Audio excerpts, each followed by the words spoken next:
My daughter left her 5-year-old autistic son on my doorstep and never returned. That was 11 years ago. I raised Ethan on my own. Everyone told me he would never achieve anything. They said he was too challenging. They were mistaken. By 16, he had developed a computer program valued at over $3 million. Then, his success was featured in the news. A fortnight later, my doorbell rang. It was Rachel, my daughter, accompanied by a lawyer. She had paperwork asserting she had been a constant presence in his life. There were custody forms, financial statements, and logs of visits, all fabricated yet convincing. Our legal counsel examined them and warned that without evidence to prove they were fake, we could lose him. I was terrified. Ethan remained calm. He leaned in and whispered, "Let her speak." I was stunned. We were on the verge of losing everything, and he wanted to hear more of her falsehoods. He just sat there, composed and observant, and I had no clue what he was planning. My name is Vivian. I'm 68 years old, and this is my story. Before we go on, please let us know which city you're from in the comments and follow the Still Got It True Stories channel. We're building a group of people who believe that our greatest achievements can come at any stage of life. Now, back to the story. Rachel showed up one Friday in November 2010 with Ethan and a single backpack. "It's just for the weekend, Mom," she said, standing at my door. "I really need a break." Ethan, who was 5, stood beside her, staring at the ground. He rocked rhythmically, heel to toe. His hands were pressed over his ears, even though it was quiet. "Rachel, what's going on? I'll call you on Sunday," I said. But she was already turning away, hurrying to her car. She didn't hug Ethan or say a proper goodbye. She just left. I watched her car disappear down the road. Ethan continued his rocking. I had been an elementary school teacher for 35 years and had several autistic students in my classes over the decades, but always with aides and specialists managing the difficult aspects. Standing there with my grandson, I realized I knew very little about what it meant to care for him full time. "Hey, Ethan," I said gently. "Would you like to come inside?" He didn't look at me or respond. He just kept rocking. I picked up his backpack. It was suspiciously light for a weekend trip. I opened the door wider and waited. After a long moment, Ethan walked past me into the house, his hands still covering his ears. The hum of the refrigerator made him start. The heater turning on caused him to press his hands tighter against his head. I closed the door as silently as I could. He was already in the living room, curled up in the corner by the bookshelf. "Are you hungry?" I asked. No response. "Thirsty?" He rocked faster. I went to the kitchen and poured water into a yellow plastic cup I kept for his visits. Those visits were infrequent, maybe twice a year and always brief. I brought the cup to him, setting it on the floor at a safe distance. He stopped rocking, glanced at the cup, and then resumed. That first night was even more challenging. I made chicken nuggets and fries for dinner because Rachel had once mentioned he liked them. Ethan took one look at the plate and turned away. I tried pasta. He refused. I tried a sandwich. He pushed it away. "What would you like to eat?" I asked. He hummed a low, steady sound and stared at the wall. I gave him some crackers. He ate 3. Bedtime was a catastrophe. When I tried to help him brush his teeth, he screamed, not cried, but screamed as if he were in danger. I stepped back, and he stopped, but he was trembling. "Okay," I said. "It's okay. We can skip it for tonight." I put him in the guest room and tucked the blanket around him like I thought children liked. He threw it off. I tried again. He screamed. I left the blanket at the end of the bed and slowly left the room. He didn't sleep. I could hear him humming all night, that same low sound on repeat. I didn't sleep either. On Saturday morning, I called Rachel. No answer. I left a message. "Rachel, honey, please call me back. I need to know what Ethan eats, what his routines are." She didn't call. I tried again on Saturday night, Sunday morning, Sunday evening. Nothing. 1 week turned into 2. I took Ethan to the pediatrician. The doctor confirmed what I'd already begun to suspect. "He is autistic, Mrs. Cooper. Has anyone discussed getting him a formal evaluation with you?" "His mother was supposed to handle that," I said. The doctor nodded slowly. "Well, you're handling it now. I enrolled him in therapy, speech, occupational, and behavioral. I learned he needed the exact same breakfast every single day. Scrambled eggs and toast, cut diagonally with nothing touching on the plate. I learned the drive to therapy had to follow the same route, or he would become distressed in the car. I learned not to touch him unless he initiated it. I became skilled at observing instead of intervening. 2 weeks after Ethan arrived, I found him in the living room at dawn. He was on the floor with a container of toy cars I'd bought, lining them up in a perfect row. It wasn't random. He had arranged them by color, but in a way that was difficult to grasp at first. I sat on the couch and watched. A red car, then one that was slightly more orange, then an even more orange one, then yellow, then green, and so on. It was a color gradient so subtle I had to focus to see the differences. He had organized them by shade perfectly. "That's incredible, Ethan," I said. He didn't look at me, but he continued arranging. December arrived. Rachel still hadn't called. I changed my approach with Ethan. I stopped trying to force him to look at me or to talk. I just made sure every day was perfectly consistent. The same breakfast at the same time, the same shows on television, the same bedtime routine he had, finally accepted, which was just me saying goodnight from the doorway. He became calmer, not necessarily happy, but less anxious. He would sit in the living room with me while I read. He would eat his meals without pushing the plate away. On Christmas Eve, I was making sugar cookies. Ethan didn't participate, but he sat at the table and watched me cut the shapes. The kitchen was filled with the warm scents of vanilla and butter. The phone rang. I grabbed it, hoping. "Rachel? Mom." Her voice sounded hollow and exhausted. "Rachel, thank goodness. When are you coming to get him? He needs you. I need to know." "I can't do this anymore, Mom." I froze. "What?" "He's your responsibility now. I tried. I really tried, but I just can't." Her voice broke. "I can't. Rachel, wait." The line went dead. I called back. It rang and rang. No answer. I tried again and got her voicemail. I stood in the kitchen, phone in hand, as the cookies burned in the oven, smoke beginning to rise. I turned off the oven and pulled out the blackened tray. I slid down to the floor, my back against the cabinets. Ethan appeared in the doorway. He looked at me for a long moment, longer than he ever had before. Then he walked to the counter, picked up the same yellow cup I had given him on his first day, and brought it to me. He set it on the floor beside me. I looked at the cup, then at him. He returned to the living room. I cried there on the kitchen floor, surrounded by the smell of burnt cookies, with a yellow plastic cup beside me. The years that followed became a blur of routine. I kept everything exactly the same for Ethan. The same breakfast every morning, the same routes wherever we went, the same bedtime, the same patterns, the same everything. When his world was consistent, he was okay. Perhaps not joyful, but okay. When he turned 6, he became fascinated with a set of magnetic letters I bought him.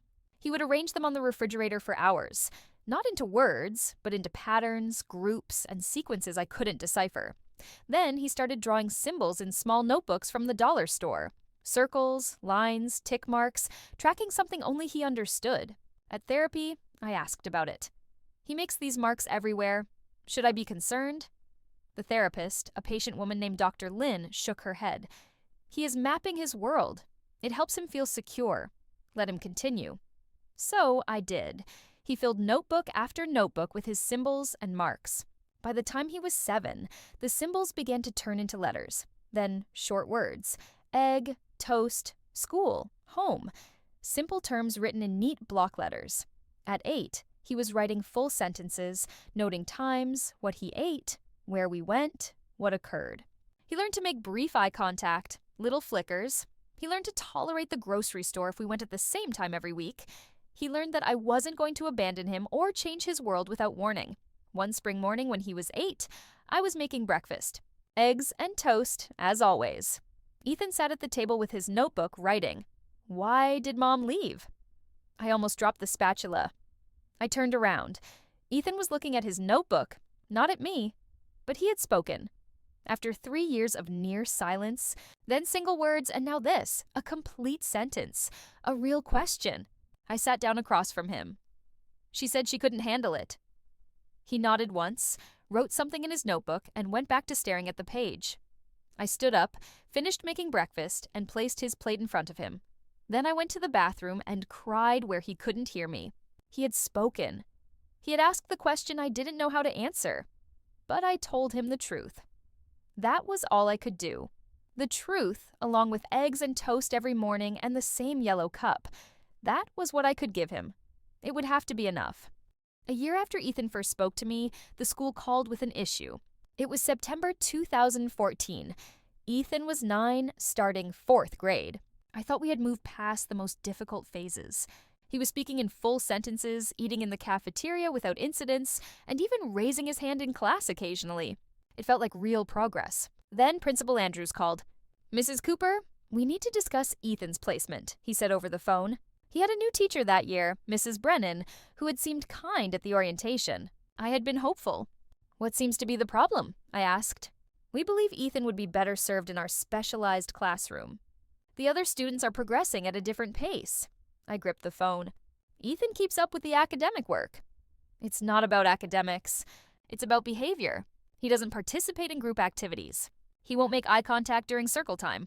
Yesterday, he covered his ears during music class because the volume was too high. He has sensory sensitivities. Mrs. Cooper, we have a program designed for children like Ethan. It would be less stressful for everyone involved." He meant less stressful for the teacher, I thought. "I want an IEP meeting," I said. "We can arrange that." "This week," I insisted. A pause. "Then I'll have my secretary call you." I spent 3 days preparing.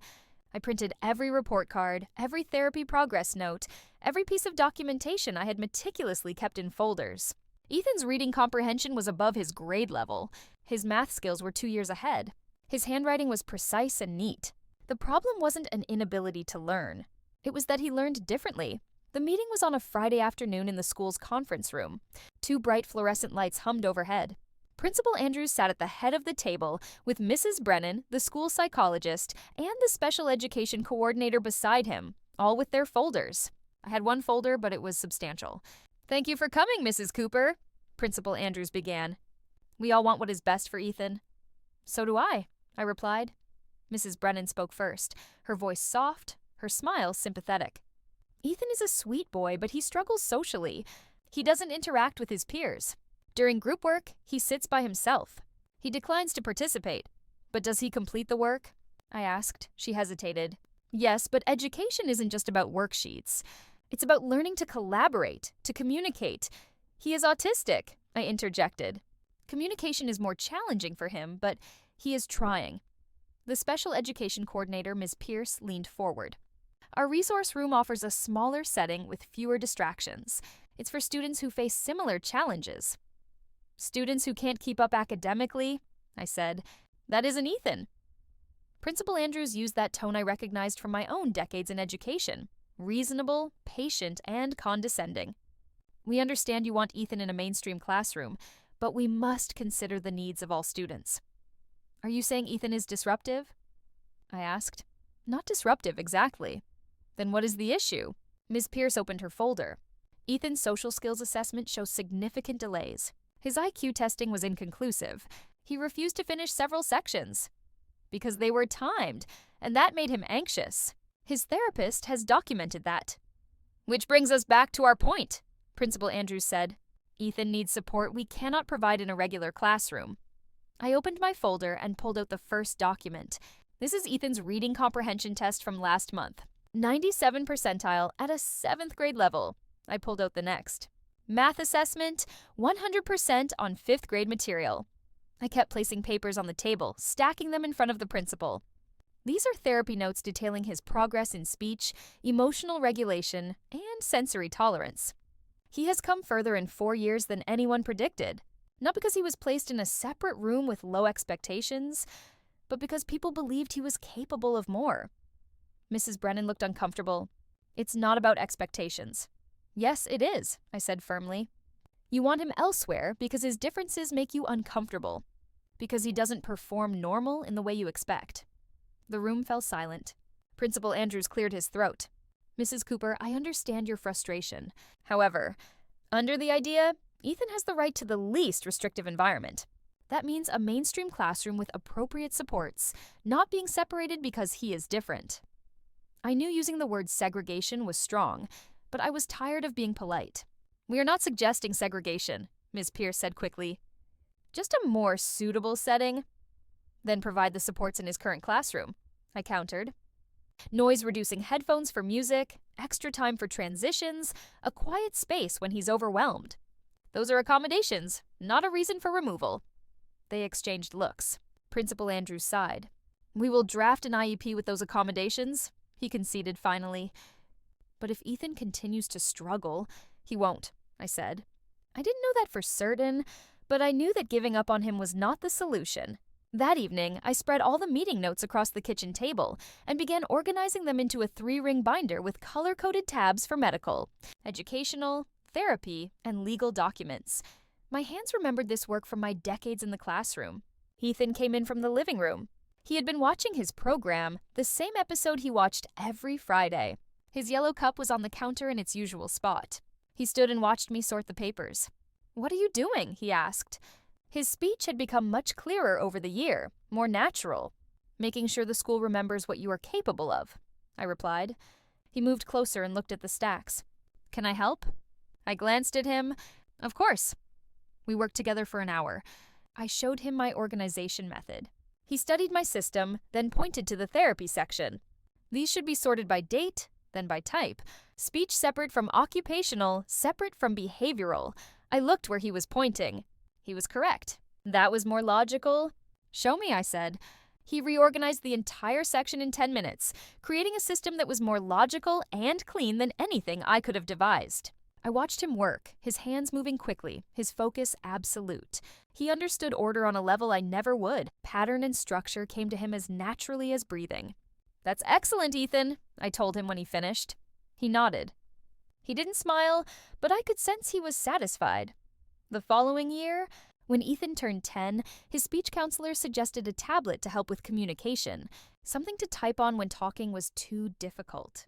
I saved up and bought him one for his birthday. He mastered it in a day. Within a week, he had downloaded a scanning application and began photographing every page of his notebooks, creating digital backups. I watched him work, systematic and focused, preserving his entire written history. "Why are you doing that?" I asked. "So I don't lose it," he said, not looking up from the screen. At group sessions for parents, other mothers would ask me questions during the break. "How did you get Ethan to cooperate? What's your secret? How do you manage the difficult moments?"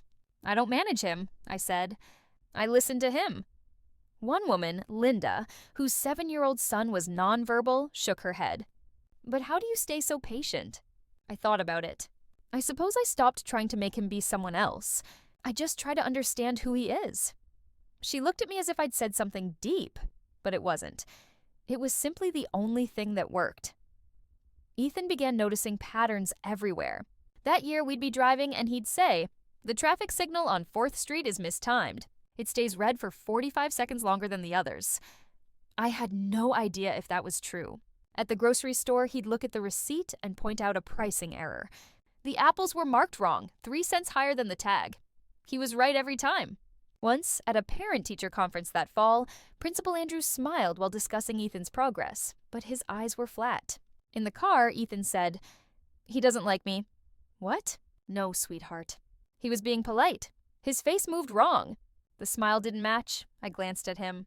He was staring out the window, his expression neutral. "What do you mean?" "When people really smile, the muscles around their eyes move." His didn't. He was pretending. I drove in silence. Ethan was 10 years old, and he could read micro-expressions better than I could. By the time he turned 11 and started 5th grade, I thought we had found our balance. Then, his teacher, Mrs. Hang, called me at work one afternoon. "Mrs. Cooper, Ethan disrupted the class today." My stomach sank. "What happened?" "I was teaching long division. Ethan stood up and corrected me in front of everyone." "Was he right?" A pause. "That's not the point." "That is exactly the point. Was he right?" "Yes, but he wasn't being helpful." "Mrs. Cooper, he embarrassed me. He needs to learn there is a time and a place. He's 11. He sees a mistake and he fixes it. That's how his mind works." Another parent conference, another stack of documents. This time, they wanted to label him as oppositional. I brought 6 months of counselor's notes and assessments from Dr. Lin, showing that Ethan wasn't defiant. He was direct and factual. He didn't understand social hierarchies that demanded adults were always right, even when they were wrong. "He isn't being disrespectful," I explained to the school psychologist. "He's being truthful. There is a difference." They agreed to drop the issue, but just barely. That night, Ethan asked me a question during dinner.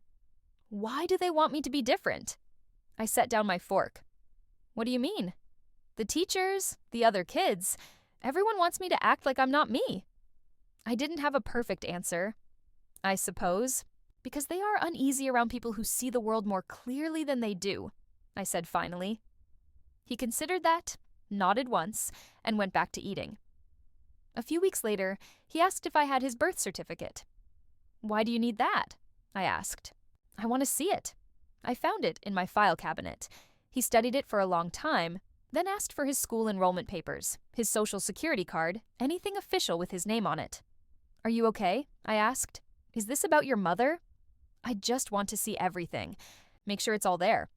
I assumed he was processing his past, trying to understand Rachel's departure by organizing the facts of his life. It made sense for a child who categorized the world. I helped him scan everything into his tablet. Birth records, medical history, every legal document I had. He saved them meticulously, created backups, and made folders with labels I didn't fully understand. What are you building? I asked once. A system, he said, so nothing gets lost.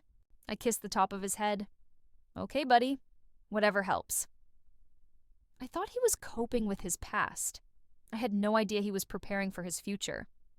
That future began to take shape the summer Ethan turned 12. He had been scanning documents for months, organizing everything into his tablet with a focus I knew not to interrupt. But in June, he discovered something new: coding. I found him at the kitchen table one afternoon with my old laptop open, staring at a screen full of text that looked like gibberish to me. What are you doing? I asked. Learning Python, he said, without looking up. What's Python? A programming language. I'm following a tutorial. I leaned over his shoulder. The screen showed instructions about variables and functions. None of it made sense. Is this for school? No, I just want to learn it. I left him to it. That was what worked with Ethan, letting him follow his interests. He spent the entire summer on that laptop. While other kids were at sports camp or the pool, Ethan was coding. I'd bring him lunch and he'd eat without looking away. His yellow. Cup sat beside the laptop, holding water he'd often forget to drink. By August, he was showing me things he'd made, small programs that performed tasks I didn't fully grasp. This one sorts files by date, he explained. This one finds duplicates. This one checks if a file has been modified. That's very impressive, Ethan. He nodded and kept typing. In September, I used the last of my savings to buy him a proper computer, not my old hand-me-down laptop that was slow to start. He had earned it. The man at the electronics store asked what Ethan would use it for. Programming, Ethan said. How old are you? 12, the man smiled. That's a good age to start. You'll go far. Ethan didn't respond. He just waited for me to pay. At home, he set up the new computer in his room. I made him promise to still come out for meals and keep reasonable hours. He agreed, but I could tell his mind was already back in that world of code I couldn't enter.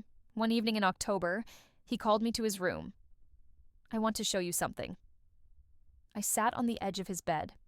He opened a program on his screen. What is it? Watch. He opened a simple text file with a few sentences, then ran his program. A long string of numbers appeared on the screen. That's the document's signature, like a fingerprint. Okay, I said, not fully understanding. He opened the document again, changed one word, saved it, and ran the program again. Different numbers appeared. See? The signature changed. That means the document was altered. So you can tell if someone edits something? Yes, and when, and how many times. He looked at me, making direct eye contact for a moment. So things stay true.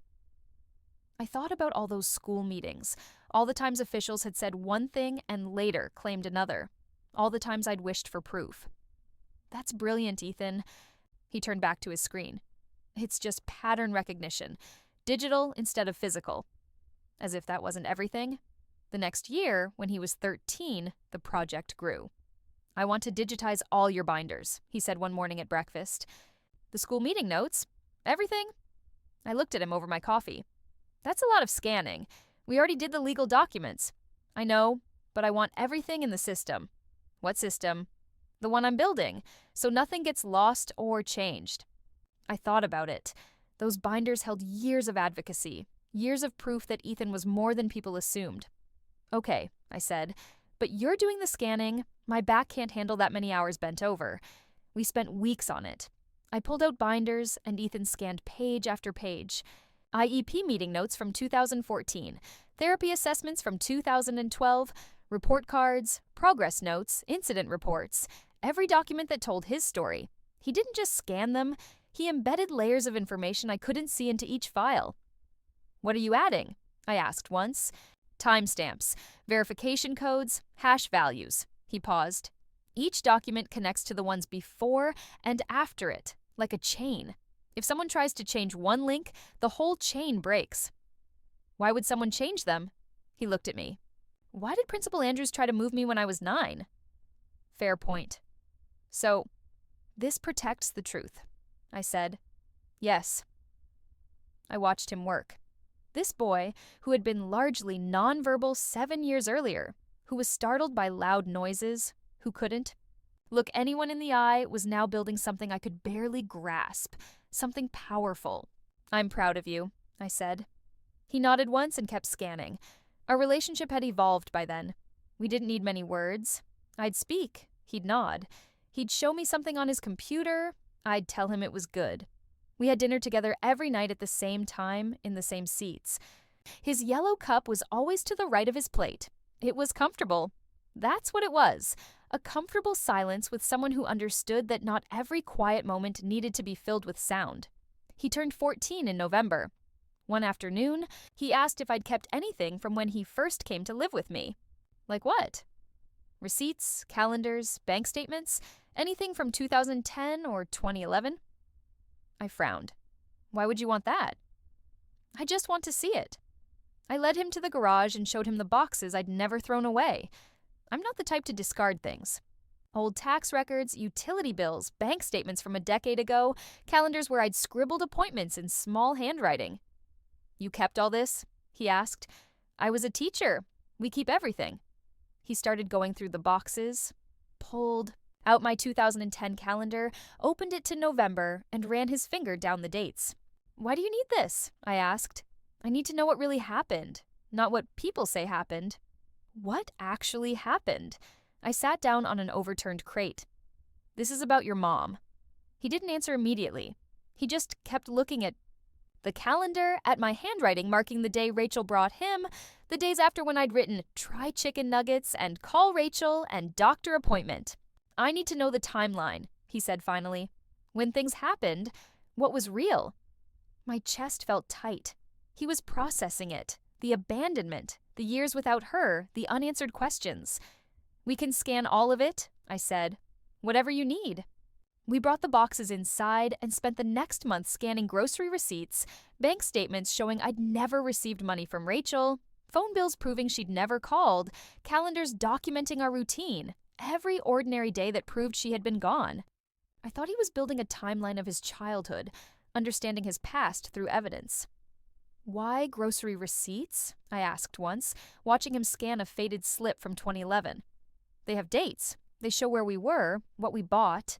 They're evidence. Evidence of what? Of what happened. Of what was real.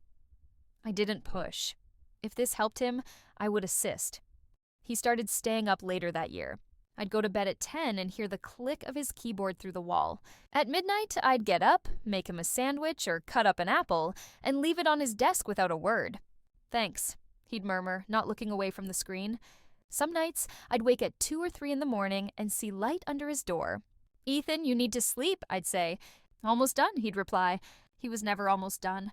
One night in February, I brought him tea at 1 in the morning. His room was cold.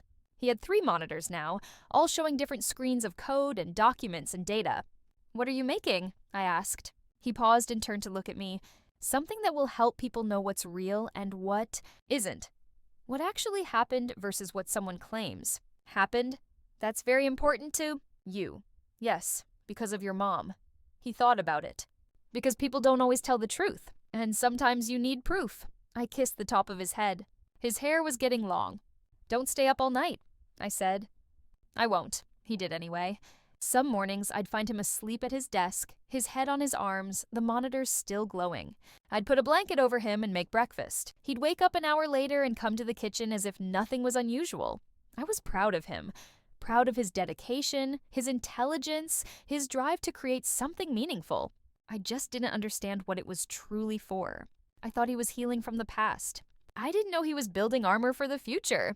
He'd sometimes ask me to test his programs, click a button, tell him if the colors looked right, if the words made sense. I didn't understand what any of it did, but I could tell him if it looked finished. "Does it work?" I'd ask. "Yes." "Then what are you still working on?" "Making it better. Always better. Always more accurate. Always one more test, one more verification, one more way to prove what was real and what wasn't." I thought it was just a project, something impressive for his college applications someday. I had no idea what he was really building. What he was building turned out to be something people would pay millions for. Ethan was 15 when he finished it. Spring 2020, in the middle of the pandemic. The world was locked down, and everyone was suddenly living online. Ethan barely noticed the difference. He'd been living in his room with his computers for years already. "I want to show you something," he said one afternoon in May. I followed him to his room. 3 monitors all showed different screens. He opened a program with a clean, simple interface. Nothing fancy, just boxes, buttons, and text. "This is it," he said. "The verification system. What does it do?"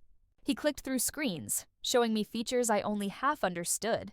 It analyzed documents, checked if they'd been altered, when they were created, if the digital signatures matched other known samples. It identified forgeries. I watched the program run through a sample document. Numbers, graphs, and analysis results appeared. So if someone fakes a document, this catches it. Yes, the metadata, the digital fingerprints, the patterns, it sees what people can't. "That's incredible, Ethan." He nodded. "I'm going to sell it." "To whom?" "Security companies, fraud prevention firms. Anyone who needs to verify documents are authentic." He said it so matter-of-factly, as if it were obvious. My 15-year-old grandson was going to sell software to corporations. "Do you know how to do that?" I asked. "I've been researching." Of course he had. He started reaching out to companies that month, sending emails with professional language. I helped him polish the wording, though his direct way of writing was clearer than most business communication I'd seen. The first sale came in June. A small security firm bought a license for $20,000. I stared at the number on the screen when Ethan showed me. 20,000. "It's less than it should be," he said. "But it's a proof of concept. Now I have a client." He was right. Once word spread that his system worked, other companies wanted demonstrations. Ethan took conference calls in his room, using the same calm voice he did with me, explaining technical concepts without simplifying them. I'd listen from the hallway.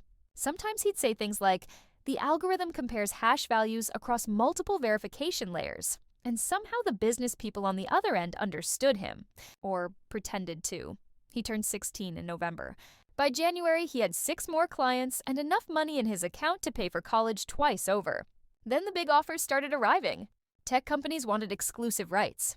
Corporate fraud prevention firms wanted to license it for their entire operations. The numbers jumped from thousands to hundreds of thousands to millions. "I need help," Ethan said in February. "I don't know how to evaluate these contracts."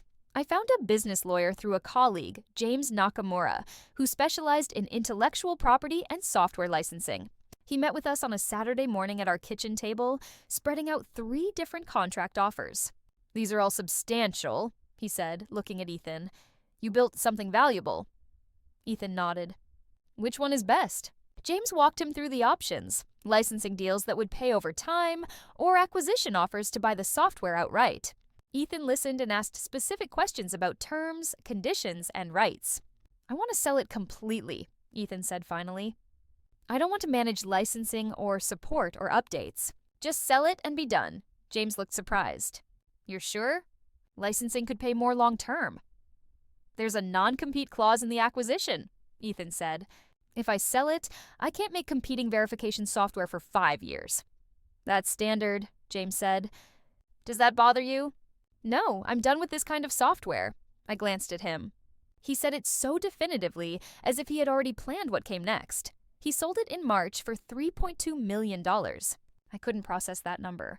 I'd worked for 35 years as a teacher and had earned maybe half of that in my entire career, before taxes. The local news heard about it somehow. They wanted to do a story about the local autistic teenager who had created revolutionary security software. I didn't want them in our house, didn't want them turning Ethan into an inspiration story, but he said yes. The reporter, a young woman named Kate, came on a Thursday afternoon. She sat in our living room and asked if she could film Ethan at his computer. "Can you explain what your software does?" she asked. "It verifies document authenticity through pattern recognition and metadata analysis," Ethan said, looking at the camera directly. "It catches forgeries that people miss." "What made you want to create this?" I tensed, but Ethan answered simply. "I wanted to know what was real. People lie. Documents don't, if you know how to read them correctly." Kate smiled. "That's very insightful. Do you have plans for what you'll do with the money?" "Not yet." She tried a few more questions, but Ethan's answers were short and factual, not the emotional human interest story she wanted. After 20 minutes, she thanked us and left. The segment aired on the Friday evening news. Local teen creates revolutionary security software. They used maybe 2 minutes of the interview, added dramatic music, and showed Ethan at his computer, looking focused and brilliant. I watched it with him. "How do you feel?" I asked when it ended. "Fine." But I noticed something in the days after. He wasn't celebrating. He wasn't excited about the money or the attention. He was just waiting, watching. I'd catch him staring out the window sometimes, or sitting at the kitchen table with his yellow cup, not drinking, just holding it. "You okay?" I'd ask. "Yeah," he'd say, but he wasn't. Something had shifted, a tension I couldn't name. 2 weeks after the news story aired, the doorbell rang on a Tuesday afternoon. I wasn't expecting anyone. Ethan was in his room. I opened the door, and there they were. A woman in a sharp gray suit, looking polished and expensive. A man beside her in a dark suit, carrying a leather briefcase. The woman smiled. It didn't reach her eyes. "Hi, Mom." My stomach dropped. My hands went cold. Rachel. She looked older, 11 years older.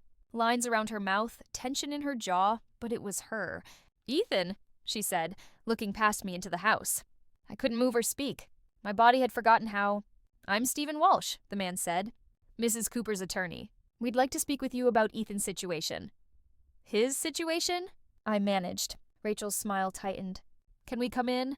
This is important." I should have said no. I should have closed the door, but I was frozen.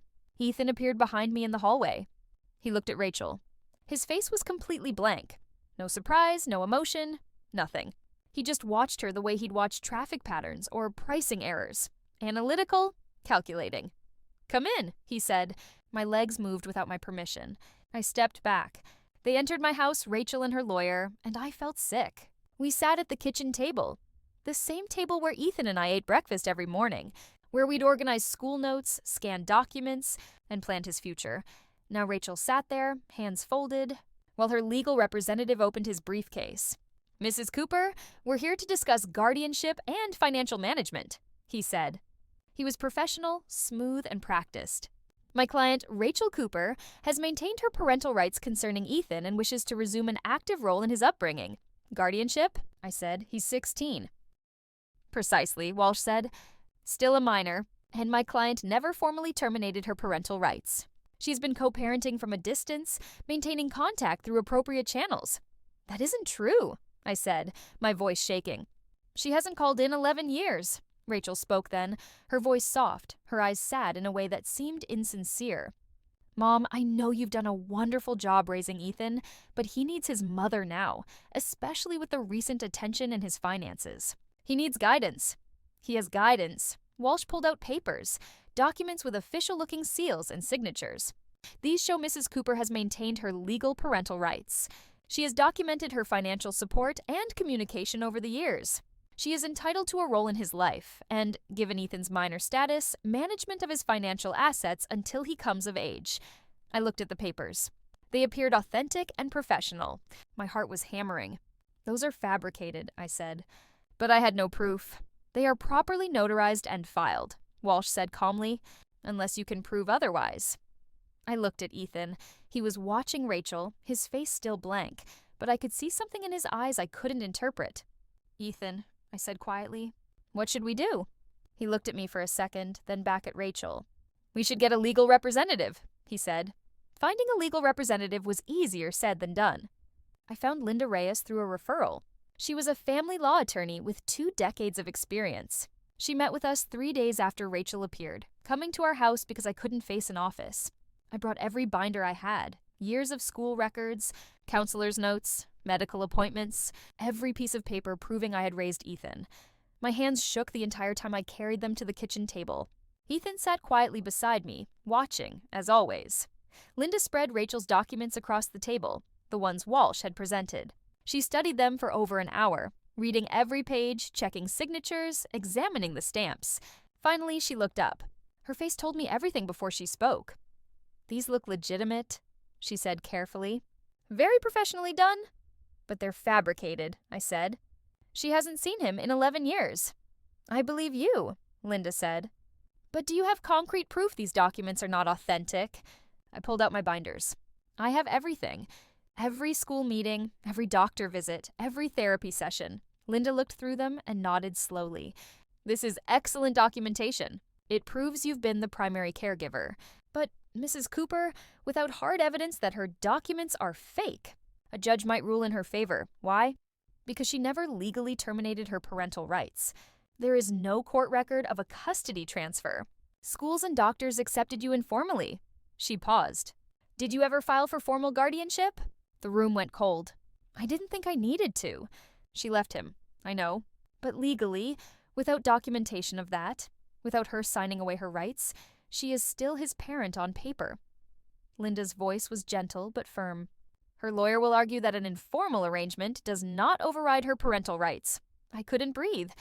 "So she can just take him?" "She isn't trying to take physical custody. He's 16. Courts rarely force teenagers to move.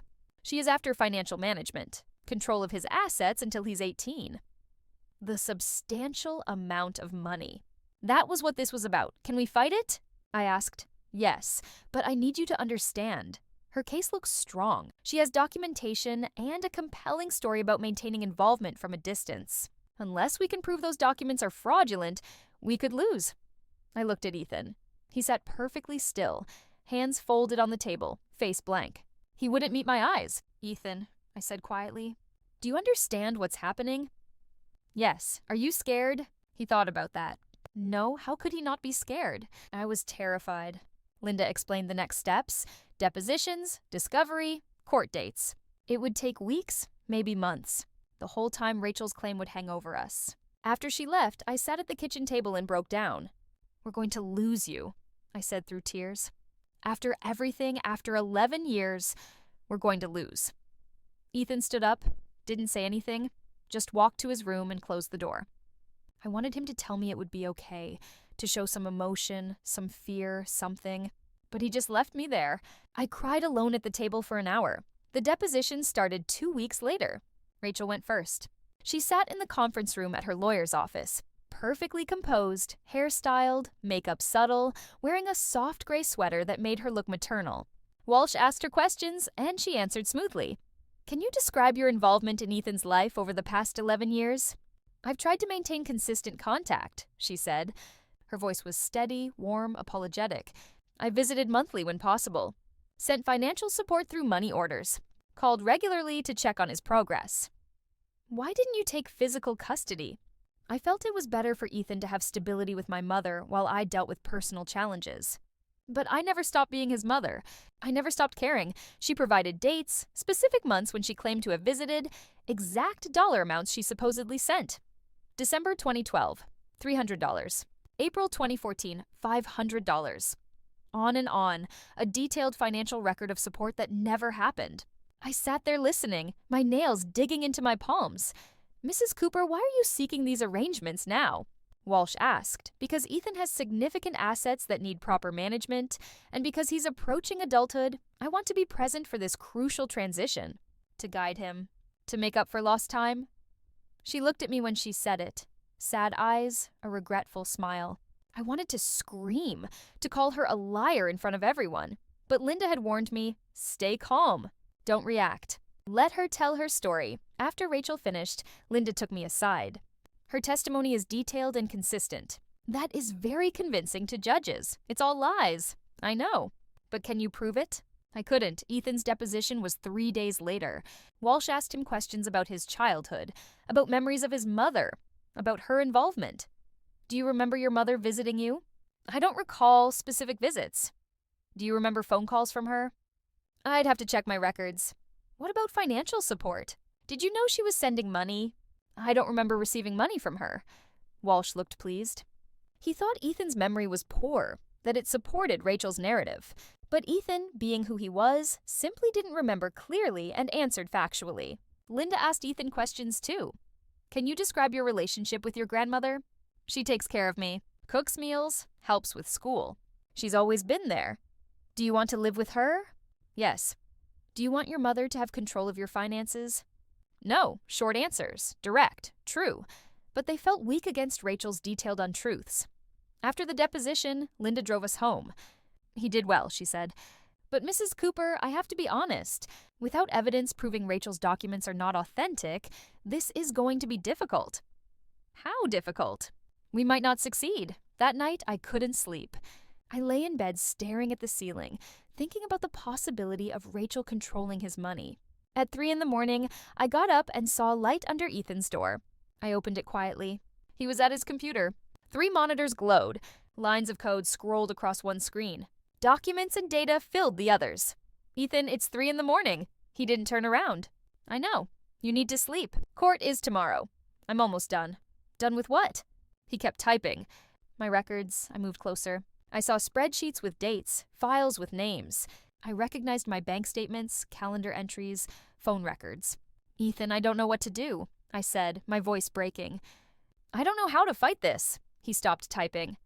Didn't turn around. Just tell the truth tomorrow, he said quietly. That's all you have to do. The truth isn't enough. She has documents. She has proof. Fake proof, but proof. Tell the truth, he repeated. I wanted to shake him, to make him understand how serious this was. But he just sat there, calm and focused, as if losing everything didn't matter. I went back to bed, didn't sleep, just lay there in the dark, terrified. Ethan stayed at his computer all night. I heard the keyboard clicking until dawn. I had no idea what he was doing. I just knew I was about to lose him, and there was nothing I could do to stop it. Morning came. I got up at 6 and made breakfast. Neither of us would eat. Ethan came out of his room at 7, showered and dressed in the button-down shirt we'd bought for court. He looked older than 16, tired but calm. You ready? I asked. Yes. We drove to the courthouse in silence. My hands shook on the steering wheel. Ethan stared out the window. Linda met us on the steps. Remember, stay calm. Let me do the talking. Ethan, answer questions directly, but don't volunteer information. Ethan nodded. The courtroom was smaller than I expected. Wood paneling, fluorescent lights, the smell of old paper and floor polish. Judge Harrison sat at the bench, a woman in her 50s with sharp eyes and gray hair pulled back. Rachel sat at the front table with Walsh. She was dressed carefully, in soft colors with minimal jewelry, her hair loose. She looked like a concerned mother. We sat at our table, Linda on one side of me, Ethan on the other. All rise, the bailiff said. The hearing began. Walsh stood and presented his case smoothly. Rachel Cooper, a devoted mother, maintained consistent involvement despite personal challenges. Documentary evidence shows parental rights were never terminated, financial support was provided, and regular contact was maintained. He laid out the documents on the evidence table. The guardianship papers, the co-parenting agreements, the financial records, all fabricated, all convincing. Judge Harrison reviewed them carefully, taking her time. Then she looked at Rachel. Mrs. Cooper, can you describe your involvement in Ethan's life over the past 11 years? Rachel's voice was steady and warm. I tried to stay connected as much as possible, Your Honor. I visited when I could. I sent money to help with his care. I called regularly to check on his progress. Why didn't you maintain physical custody? I felt it was better for Ethan to have stability with my mother while I addressed personal issues. But I never abandoned him. I never stopped being his mother. She said it with such conviction and sincerity. I wanted to scream. The judge asked more questions. Rachel answered all of them. December 2013, I visited for Ethan's birthday. April 2015, I sent $500 for therapy costs. May 2017, I called to discuss his progress in school. Lies. All lies, but detailed and consistent lies. Judge Harrison looked thoughtful. "Thank you, Mrs. Cooper." Then it was Linda's turn. She presented my binders, years of school meetings, therapy records, medical appointments, every piece of evidence that I had raised Ethan alone. But as she went through them, I could see the judge's expression. Sympathy, but doubt. "Ms. Reyes," Judge Harrison said, "these records show Mrs. Cooper has been the primary caregiver, but I don't see formal guardianship documentation. No court order transferring custody, no legal termination of parental rights." My chest tightened. "Your Honor," Linda said carefully, "Rachel Cooper left Ethan when he was 5 years old. My client has documentation of that. But without Ms. Cooper's signature on custody termination papers, without legal documentation, her parental rights remain intact." The judge looked at me, not unkindly. "Mrs. Cooper, I understand you've done excellent work raising your grandson.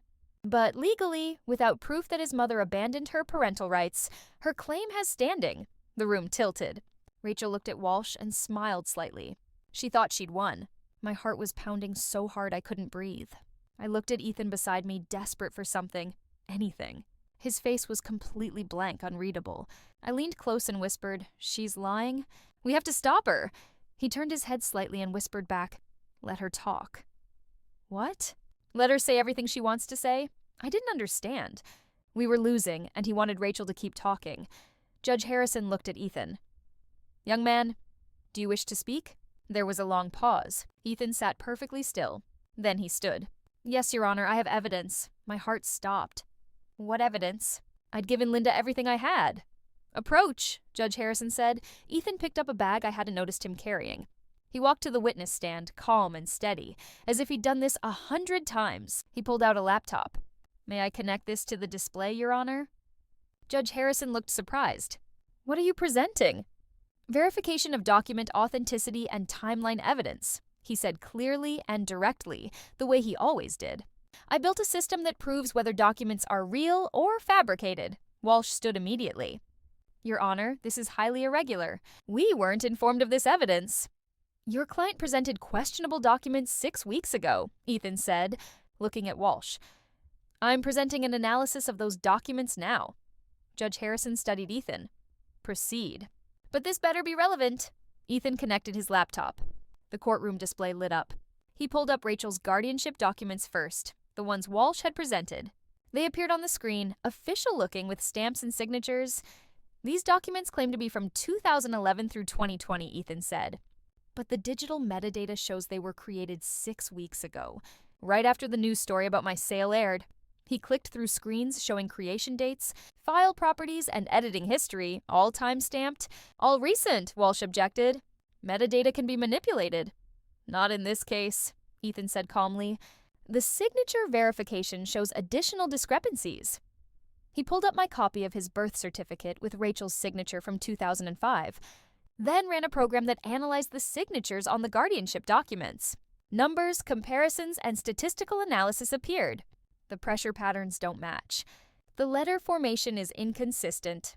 The spacing and slant are different. "These signatures were not authentic." Judge Harrison leaned forward. "How do you know this?" "I built a verification system. It analyzes documents for authenticity." "It's what I sold last month?" "You're 16, the judge said. "Yes." She blinked. "Continue." Ethan pulled up a new screen, a timeline. "These are my records. I've been documenting my life since I was 9 years old." He showed spreadsheets, scanned documents, and photographs, all time-stamped and verified. "Mrs. Cooper claims she visited in December 2013. Here is my grandmother's calendar from that month showing our schedule. Here are photos from that week with timestamps. Here are my therapy session notes from December 9th.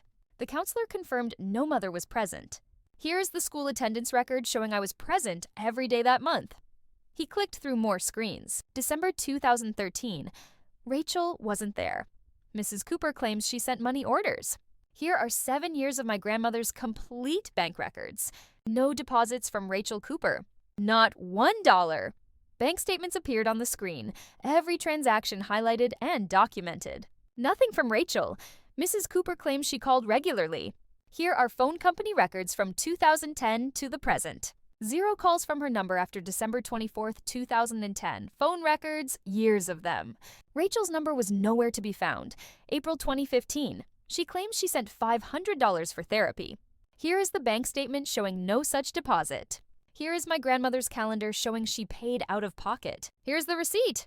Every claim Rachel had made, Ethan demolished with proof. Walsh stood again.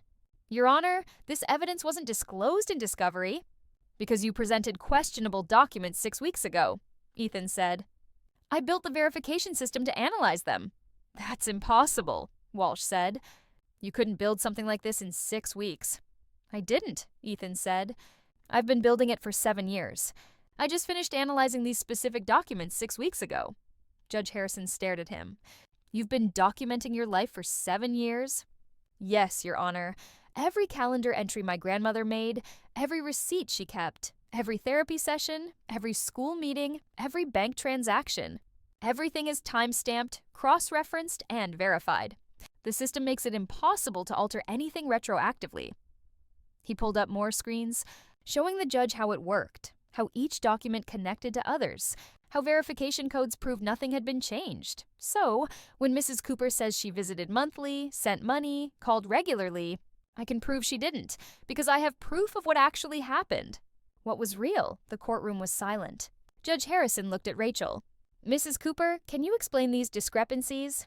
Rachel's face had gone pale. She looked at Walsh. The metadata could be wrong, she said, her voice shaking. The dates might be… I did visit. I did send money. When exactly? The judge asked. In December 2013, I remember. Do you have proof? Receipts? Photos? Anything? Rachel stammered. I didn't keep records. I was there. I know I was there.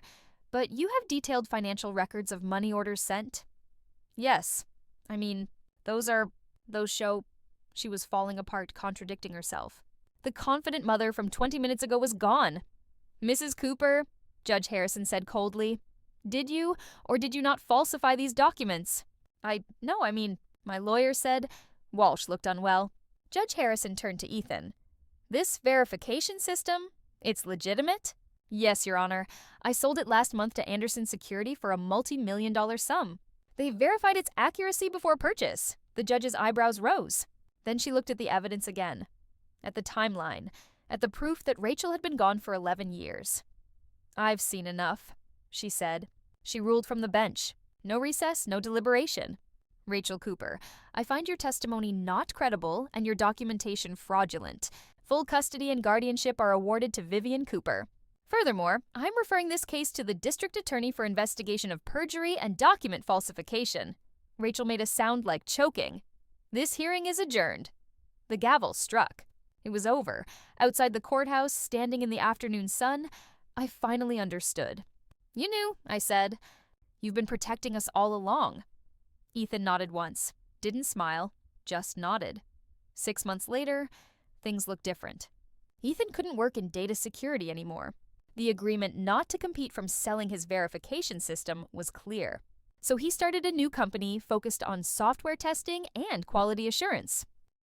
I'm hiring people like me, he said over breakfast one morning. People who see the world differently. We see patterns others miss. His first hire was Stephen. I recognized the name immediately. He had been my student 20 years ago. I'd fought the school board for him in 4th grade. They said he'd never hold a job. Now he was Ethan's lead quality tester. Then came Marcus, then Lily, more of my former students, young adults people had given up on. I visited Ethan's office one afternoon. It was a small space with 6 desks. Everyone was wearing headphones, quiet and focused. Stephen saw me, took off his headphones. Mrs. Cooper, he said, his voice cracking slightly. You told the principal I wasn't broken, just different. I couldn't speak, just nodded. Ethan says the same thing now.